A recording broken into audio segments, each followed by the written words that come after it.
My name is Avery Quinn, and this story begins on a Saturday morning that smelled like oranges and rain. The farmer's market had just opened. Canvas tents flapped like sails, and someone was burning sugar into almonds 2 stalls down. I was standing in line for coffee when I saw him, the man who had become my decision. He knelt to retie a little girl's shoelace while a boy tugged at his sleeve with a baseball in his hand. His laugh landed in the air like something I could keep, and I wanted it before I knew his name. Marcus Hale. I learned that in under 5 minutes because I'm good at hearing what people don't say. "Marcus, they're sampling peaches," the little girl announced, and he smiled without looking up. I didn't introduce myself then. I followed at a respectful distance, counting his habits, how he thanked the vendor by name, how he carried 2 heavy bags in one hand to keep his other hand free for his daughter, how he checked his phone only when the boy asked what time the game started. I don't believe in fate. I believe in plan. I didn't always, but when you've watched what you want walk past enough times, you either learn how to move first or you get used to the view from the sidelines. I moved. 2 days later, I took a temporary contract at the design studio across from the elementary school where his kids, Noah 8 and Lily 5, got out at 3:05. My old boss owed me a favor. I cashed it in for a desk near the window and a badge that opened the lobby. By the end of week 1, I knew the rhythm of their lives. Tuesday, piano for Lily, Thursday, baseball for Noah, alternating weekends with their mother, Caroline, trim, careful, a woman who wore neat ponytails and exhaustion like jewelry. When I finally spoke to Marcus, it was an accident. He dropped his keys near the bench by the crosswalk. I bent at the same time. Our fingers bumped. "You're faster," I said, because men like him don't need flirtation. They need ease. He laughed, same laugh from the market, and we did names. I said Avery, and he said Marcus, and Lily asked if I could tie a better bow than her dad. I could. I always can. I've been practicing being useful since middle school. I found ways to be around without being obvious. The studio hosted a park cleanup. I signed up and brought extra gloves in child sizes. When Caroline's car wouldn't start, I had jumper cables. When Noah needed a ride to baseball after his mom's dentist appointment ran long, I happened to be at the curb early with room in my trunk. "You're a lifesaver," Marcus said. And I said, "I like being one."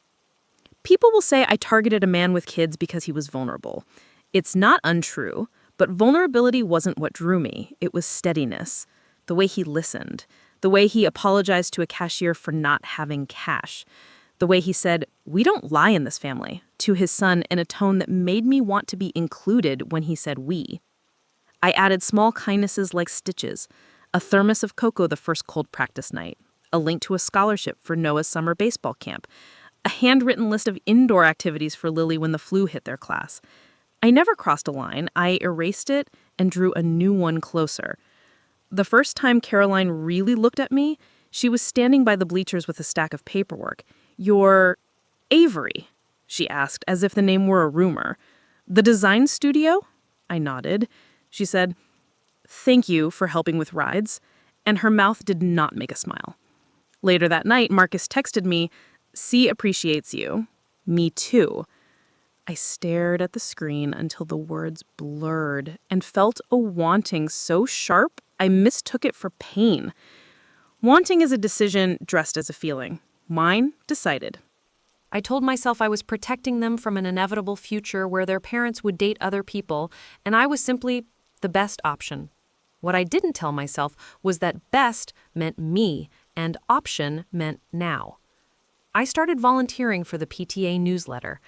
I was suddenly the woman who knew where the good markers were kept, and which teacher had a peanut allergy rule stricter than God's. Every time I showed up, Lily's face lit. Noah asked if I knew how to throw a curveball. Caroline watched, and Marcus relaxed in the way men do when a second pair of adult hands appears. We became 3 adults orbiting 2 children. If you had cut our lives open, the rings would have told you the same story. Job, school, practice, bedtime, repeat.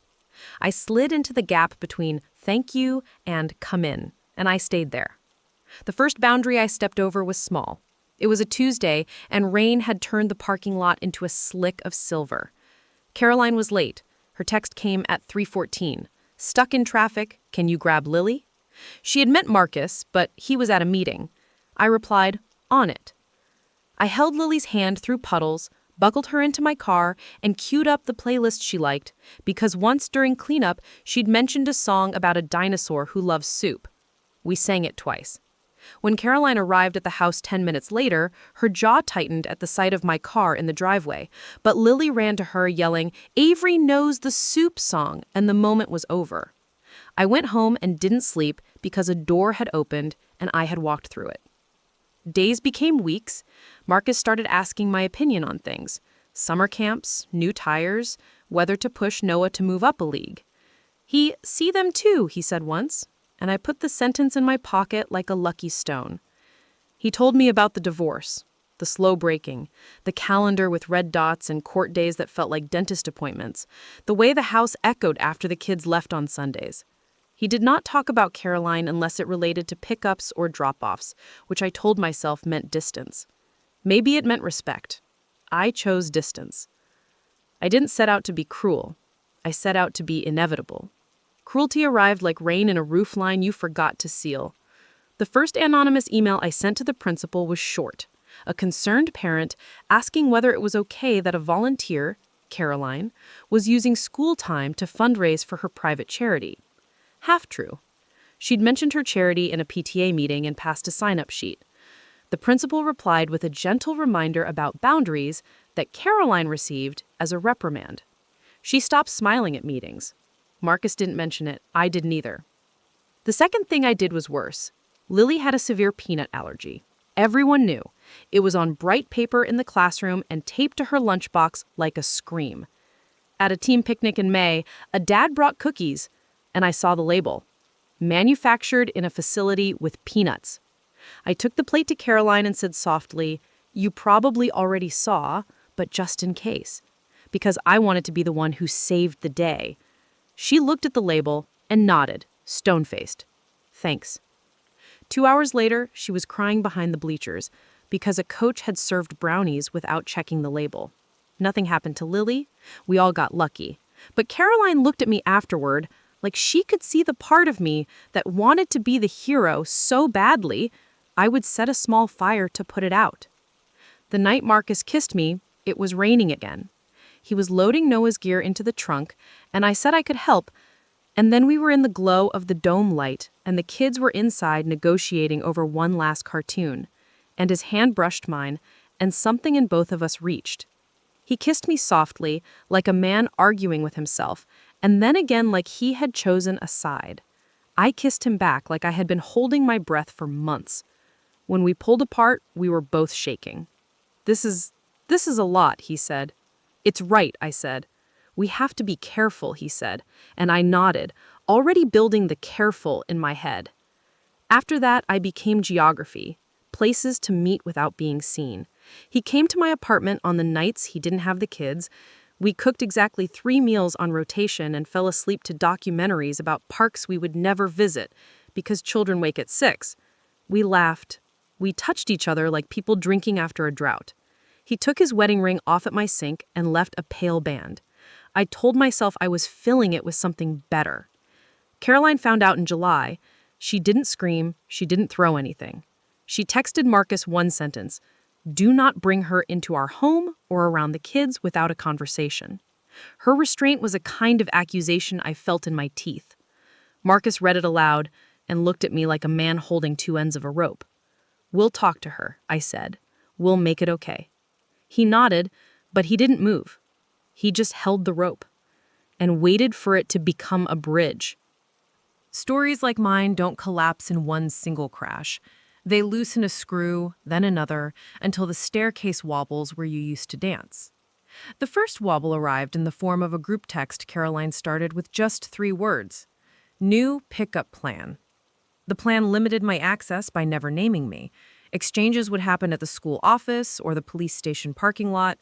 "Neutral places," she said, and the emphasis was on the second word.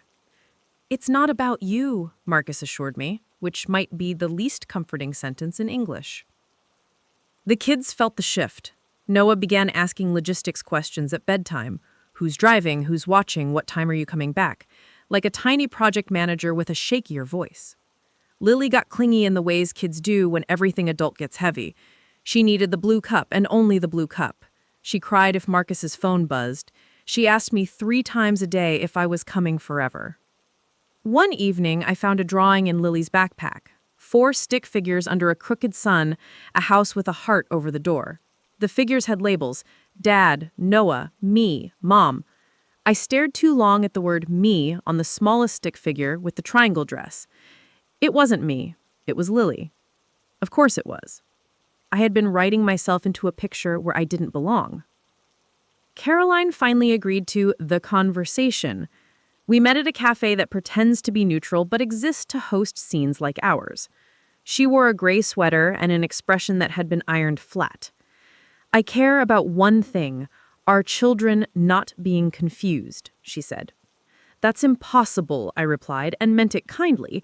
Kids are confused by weather, much less love. She looked at Marcus when she spoke and at me when she wanted the words to hurt. If you're serious, she told him, then introduce her slowly with boundaries. If this is a phase, end it out of their sight. I hated the word phase because it made me into a rash. I told myself phases can last years. We tried boundaries. I stayed away from bedtime. I didn't kiss Marcus where small eyes could see. I learned the art of being present but not centered, helping with dinner, stepping back during homework, offering a game, and then letting them win without letting them know it. Sometimes it worked. Sometimes Lily crawled into my lap and fell asleep, and Caroline's jaw set when she dropped them off the next day. Sometimes Noah rolled his eyes and asked if I even knew the infield fly rule, and I told him I did and I didn't, because it changes and because I respect baseball gods. Then came the night I saw the message I wasn't meant to see. Marcus had left his phone on the counter. A notification flashed. Caroline, we need to talk about Avery. Another flash below it. This is hurting the kids. A third. They think she's moving in. I felt a cold that didn't thaw when I put the phone down. I went to the bedroom and pulled a box from under the bed, the one with the spare toothbrush and the hoodie he kept here. I imagined replacing the box with a drawer, then a dresser, then a closet half mine. The image tasted like victory and ash. I decided to accelerate. If certainty was the medicine, I would prescribe a double dose. I proposed a trip, 2 days to the coast during Marcus's weekend. We'll build a memory, I said, because memories are harder to argue with than opinions. He hesitated, then nodded, and the kids bounced in the hall as if we told them Christmas had moved to Friday. Caroline sent a text, too soon. Marcus replied, we'll be careful. I added nothing and packed snacks. On the beach, the weather played nice. We made a fort out of driftwood. We wrote our names in the wet sand. Noah, Lily, Dad, Avery. The tide took mine first. I laughed like I didn't notice. That evening, Lily's chest wheezed. The jellyfish sting we'd rinsed with vinegar had turned red around the edges. She wasn't allergic to jellyfish, we'd checked. But her anxiety rose like a tide and dragged her breath with it. Marcus fetched the inhaler, 2 puffs, another later, and we were fine. I rocked her while the waves wrote secrets in the dark. Are you staying forever? She mumbled into my collarbone. I hesitated. I said, I'm staying as long as I'm wanted. She heard forever because children translate everything into yes or no. The next morning, a message from Caroline waited on Marcus's phone. A photo of Lily's drawing, 4 figures, and a house, now with a 5th squeezed in labeled Avery in bubble letters. This is what I'm talking about, Caroline wrote. She thinks Avery lives with you. She thinks she has 2 moms. She asked if I'm moving out. Marcus sat on the edge of the motel bed and stared at the screen, then at me. We're doing it wrong, he said. We're doing it fast, I corrected. Fast isn't wrong if the direction is right. He didn't answer. The fight that broke us didn't look like a fight. It looked like a school pickup in September with rain in the forecast and parents adjusting umbrellas like shields. Caroline approached while I held Lily's lunchbox and Marcus searched his pocket for the car key. You can choose her, Caroline said evenly, or you can choose to keep the children's home the way it is. You can't have both. I'm not asking for both, I said before he could answer. I'm asking to be counted. Caroline's face didn't change. You are a chapter, Avery. They are the book. She turned to go. Noah, who had been pretending not to listen, dropped his backpack and shouted, "Stop talking like that." His voice cracked in a way that made parents a dozen feet away look up. Lily started to cry. Marcus went very still, like a man deciding whether to be stone or water. That night, Noah refused to come to the table. He locked himself in his room and cranked the volume on a game until it sounded like a small war. Lily ate 2 bites and asked to sleep at Mommy's. Marcus leaned against the fridge, fingers pressed to his temple. "I don't know how to do this," he said. I wanted to say, "I do. You do it by choosing. You do it by letting me in." Instead, I said, "I can leave tonight. I can give you space." He shook his head, exhausted. "I don't want you to leave," he said, and then smaller, "I don't want to hurt anyone." "What if hurting later is worse?" I asked. He didn't answer. 2 days later, Caroline filed to modify the custody schedule, citing instability introduced by a third party. Claire, yes, the same Claire who'd handled a friend's separation, warned us it could get ugly. She said, "Judges like routine. They like the parent who keeps the picture straight on the wall." I told Marcus I could be routine. I would set timers, color code calendars, become a person who loves meal prep. He smiled sadly and said, "That isn't the point. I did the thing I'm least proud of. I emailed the court liaison with concerns about Caroline's boyfriend, who, according to Facebook, enjoyed craft beer and motorcycles. I implied his writing meant recklessness. I hinted that Lily had nightmares after visiting their apartment. Half true, she had nightmares everywhere, the adults whispered. The liaison spoke to Caroline. Caroline spoke to Marcus. Marcus looked at me like someone had swapped the chessboard for a trapdoor. "Did you do this?" he asked. "I protected us," I said.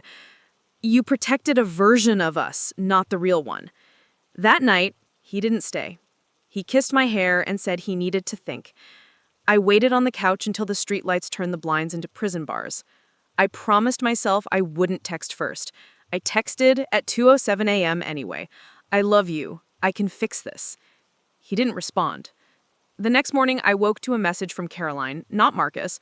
"We're taking a pause. Do not contact the kids. Marcus will explain." My ears rang. I called him. He answered on the 3rd try, voice shredded. "I need to put them first. I thought I could do both. I can't." "You're breaking us," I whispered. "I'm trying to keep them from breaking, and you and Caroline from killing each other with politeness." "I never wanted to hurt her," I said, and heard how small it sounded against everything I had done. He didn't come by that night, or the next. I walked the rooms of my apartment like a museum of a life on loan, the hoodie on the chair, the toothbrush in the cup, the thermos on the counter. I put each thing in a box because handling hurt less if it had corners. On Friday, Noah called from Caroline's phone, whispering like a spy. "Dad says we can't see you for a while. Is it because you broke a law?" I didn't break a law. And I wanted to add that I had broken a promise to myself about the kind of woman I would be. Sometimes adults need time to figure out how to be the best helpers. "I don't need a helper," he said fiercely. "I need a dad." He hung up before I could reply. I went to the park that used to be ours and sat on the bench near the crosswalk where the keys had fallen months ago. The same farmer's market smells drifted on the air. People left. Someone fed a dog a slice of peach. I thought about the first time I saw Marcus retie Lily's shoelace and how I had mistaken tenderness for invitation. I had not stolen him. I had redirected him. And then I had asked him to live there, permanently, in the redirect, as if gravity was optional. I wrote Marcus a letter I didn't send. I told him I loved the father in him most. I told him I wanted to be counted, because somewhere inside me, a 12-year-old still stood in a doorway hoping to be chosen.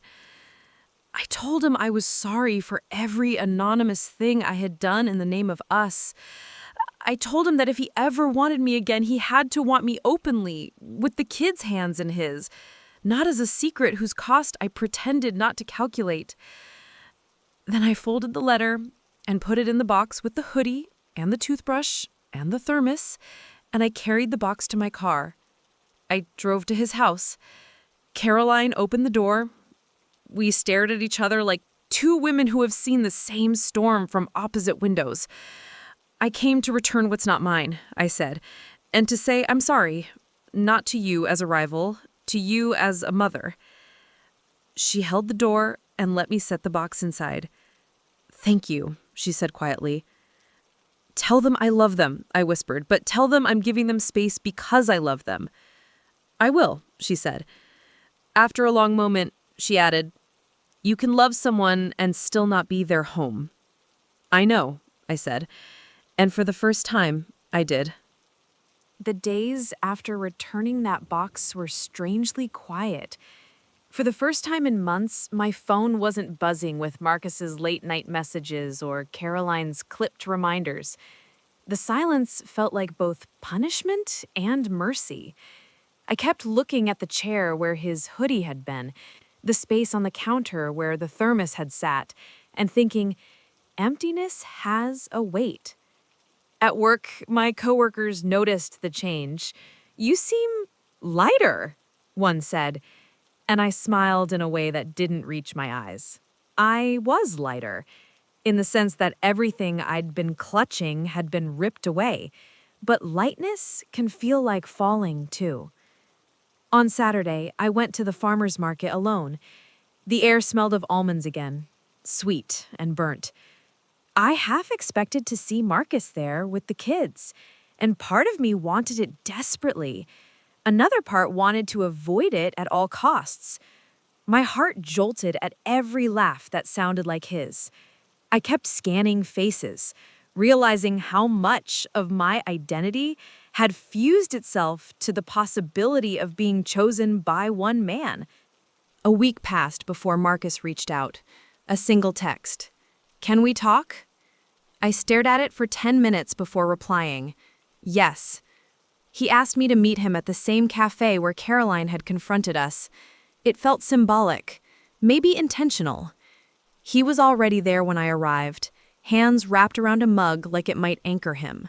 He looked tired, older somehow. Thank you for what you did, he said quietly. For leaving? I asked, trying to sound calm. He clarified, for returning their lives to them, for returning mine too. I wanted to argue that I had given him pieces of myself too, that he had taken more than he gave. But his eyes were hollow in a way that told me he was already carrying enough blame, or maybe not enough, depending on how you counted. I loved you, I said finally. Or at least, I loved the idea that you made me feel like I belonged. He nodded slowly. You did belong, Avery. Just not in the way either of us pretended. The words cut, but they also landed like a truth I had been avoiding. A few days later, I got another envelope in the mail. My stomach clenched when I saw no return address. Inside was a photo again. Not of me this time, but of Marcus and the kids at the park. They were sitting on the same bench where we had first met, and my absence in the picture screamed louder than my presence ever had. Scrawled on the back in messy black ink, "You'll never win." I knew immediately it was from Caroline. Or maybe it wasn't. Maybe it was from someone who wanted me to believe it was. I turned the photo over and over, wondering if this was punishment, warning, or simply cruelty. My chest tightened, panic crawling into my throat. Was I being watched again? Was someone following me still, even after I had stepped away? I called Marcus, voice shaking. "Did you send me something?" "What?" He sounded confused. "A photo of you and the kids." "No," he said firmly. "Why would I?" That's when it hit me. It didn't matter who sent it. The message was the same. I didn't belong. Not in their picture, not in their home, not in their story. That night, I sat on my kitchen floor with a photo in one hand and a bottle of wine in the other. My mind replayed everything, tying Lily's shoes, cheering for Noah's game, Marcus's first kiss in the rain. Memories I had treasured now felt like stolen goods I had to return to the universe. But despair has a way of sharpening too. In the stillness, I thought about the person I had been before Marcus, the woman who could walk into a room without calculating how to be indispensable, the Avery who had once dreamed of opening her own design studio, not because of anyone else, but because she wanted to create something that was hers. I realized I had been living like a shadow, attaching myself to someone else's light, and when they stepped away, I was left in the dark, mistaking the absence for my own emptiness. The truth was harsher. I had let myself disappear. So I began again, slowly, painfully. I deleted Marcus's number, not because I didn't remember it by heart, but because sometimes ritual matters. I threw out the photo, even though it burned my fingers to let it go. I signed up for a community art class on Thursdays. I told myself, you can build without stealing. You can love without taking. You can matter without being chosen by someone else. The story didn't end with us riding into the sunset. It ended with me, standing in my own small apartment, learning how to breathe without permission. And maybe that's the real drama, that survival doesn't look like triumph.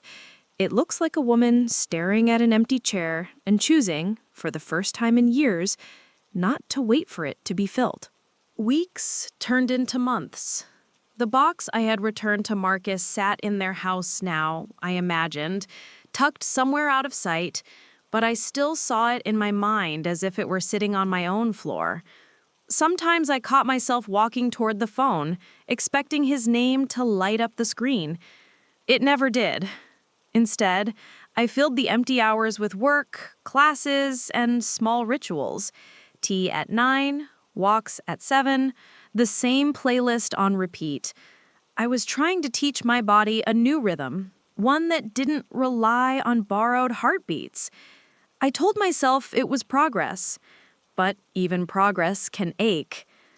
At night, when the silence got too loud, I would dream of Lily's hand tugging mine, of Noah's laugh at the baseball field. I had wanted Marcus, yes, but I had also wanted them. I missed them like phantom limbs. One evening, after class, I saw Marcus outside the cafe. He was alone, sitting at a table with 2 cups of coffee and a stack of papers. For a moment, I hesitated, but he looked up and our eyes met. He gestured for me to come over. We spoke carefully, like people testing the temperature of water. He told me work had been heavy, that Caroline had filed to adjust custody again, that the kids were confused but resilient. I told him about my art class, about the small gallery show they were planning, about how painting made me feel like I had a place that was truly mine. There was no anger in his voice, no longing either, just weariness. He said, "You're doing better," softly. I said, "So are you," though his tired eyes betrayed him. He admitted, "I miss how easy it was with you, but I can't afford easy if it costs the kids hard." The words stung, but I nodded, because beneath the sting, they were true. A week later, I came home to find another envelope taped to my door. This time, it wasn't a photo. It was a page torn from Lily's school notebook. In wobbly letters, she had written, "I want Avery to stay forever." My chest constricted. My hands shook as I pressed the paper to my chest. Who had left it? Caroline? Marcus? One of the kids? Or someone trying to hurt me with hope? The panic swelled because I didn't know. Hope can be sharper than cruelty. It cuts from the inside. That night, I barely slept. I kept replaying the image of Lily's handwriting, the way her letters always leaned a little to the left. If it was real, it meant she still thought of me. If it was planted, It meant someone knew exactly how to break me open again. I couldn't take the not knowing.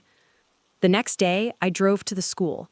I stayed in my car across the street, watching the playground where children ran in bursts of laughter and chaos. When I saw Lily's pigtails bouncing as she chased a ball, my heart lurched. She was laughing. She was okay. But then I saw Caroline.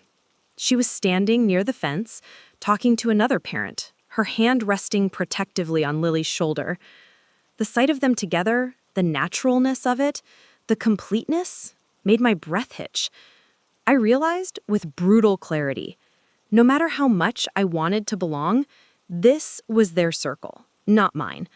I had been a guest in their story, never its author. I drove away with tears blurring the road. At home, I opened the notebook page again. This time, instead of clutching it like a treasure, I placed it in the evidence box where I had kept the old photos and notes. Not as proof of love, as proof of what I needed to let go. Letting go isn't one grand gesture. It's 1,000 small ones. It's not driving past their house. It's deleting drafts of texts you never send. It's choosing to paint another canvas instead of replaying memories like films you can't stop watching. I never saw another envelope after that. Maybe Caroline had made her point. Maybe Marcus had moved on. Maybe the universe finally decided I'd had enough lessons. Months later, at my gallery show, I stood before a painting of a bench under a maple tree. It wasn't exact, but anyone who knew could recognize it. A woman stood next to me, tilting her head at the brushstrokes. "There's so much longing in this," she said. "There's also release," I replied quietly. She smiled. "Sometimes they're the same thing." I nodded, my throat tight. For the first time, I believed it. My story hadn't ended with the man I thought I needed. It ended with me, standing in a room of my own making, breathing without asking permission. And in that quiet, I realized maybe that was the strongest ending of all.